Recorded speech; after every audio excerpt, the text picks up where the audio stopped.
জনাব এএসএ হামিদুর রহমান আজাদ বাংলাদেশ জামাত ইসলামী প্রার্থী মনোনয়নপত্র দাখিল করেছেন। ওনার আন্তর্জাতিক অপরাধ ট্রাইব্যুনালে একটা পেয়েছি, যদিও আমরা কাগজপত্র পর্যালোচনা করলাম 3 মাসে, এটা একটা আদালত অবমাননা সংক্রান্ত বিষয়ে 3 মাসের, এবং এটা হাইকোর্ট বিভাগে পেন্ডিং আছে ওনাদের বক্তব্য মোতাবেক, এবং সেই সংক্রান্ত আমাদের কাগজপত্র দাখিল করেছে। তারপরে আমরা সার্বিক পর্যালোচনায় আমাদের যে আইন আছে, গণপ্রজাতন্ত্রী আদেশ 1972 12-1 অনুচ্ছেদ বিধান অনুসারে ওনার অন্যান্য কাগজপত্র ঠিক আছে, এবং আয়কর বিভাগের কোনো দাবি নাই যে ইয়াটার কথা বলা হয়েছে তাতে কোনো। আমাকে একটু শেষ করতে, এইটার গণপ্রজাতন্ত্রী আদেশ 1972-12-1 অনুচ্ছেদের বিধান অনুসারে এখানে যেটা বলা আছে, ইন্টারন্যাশনাল ক্রাইম ট্রাইব্যুনালের অধীন সংগঠিত অপরাধে দোষী সাব্যস্ত বা আদালত কর্তৃক একটা ইয়া হয়েছে, ঠিক আছে। এই কারণে আমরা এই মনোনয়নপত্রটা গ্রহণ করতে পারতেছি না, আমরা বাতিল ইয়ে করতেছি।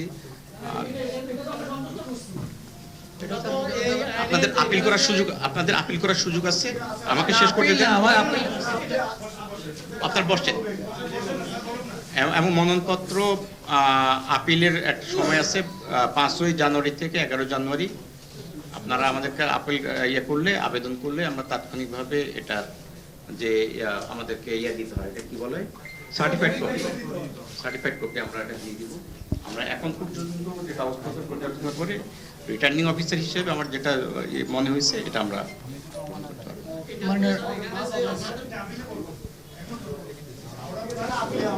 হ্যাঁ, আমরা আপনাদেরকে বলছি, শুধু আপনারা না, আরো একজন স্বতন্ত্র প্রার্থী, ইভেন এর আগের যে কক্সবাজার 1 আসনের ওখানে সম্ভবত 2 জনের মনোনয়নপত্র বাতিল হয়েছে। আমরা সবাইকে বলতেছি, আইন তফসিল যে সরকার বিয়ে করছে সেই অনুসারে আপিলের সুযোগ আছে। যারা এই রিটার্নিং অফিসার যে কাগজপত্র দেখে যে সিদ্ধান্ত দিবে এর বিরুদ্ধে আপিল করার সুযোগ আছে, এবং ওখানে নির্বাচন কমিশন নিজে সবকিছু শুনানি করে রায় দিবে। আমি আজকে কক্সবাজার 2 আসনের মহেশখালী এবং কুতুবদিয়ার যে 7 জন মনোনয়ন প্রত্যাশী, আপনারা যারা মনোনয়নপত্র দাখিল করেছেন এবং আপনাদের সমর্থক, সাংবাদিক, সুধীজন, সবাইকে অশেষ ধন্যবাদ এবং কৃতজ্ঞতা জানাচ্ছি সার্বিক সহযোগিতা করার জন্য। আজকের এই মনোনয়নপত্র যাচাই বাছাই কক্সবাজার 2 আমি এখানে সমাপ্তি ঘোষণা করতে ধন্যবাদ সবাইকে। আসসালামু আলাইকুম।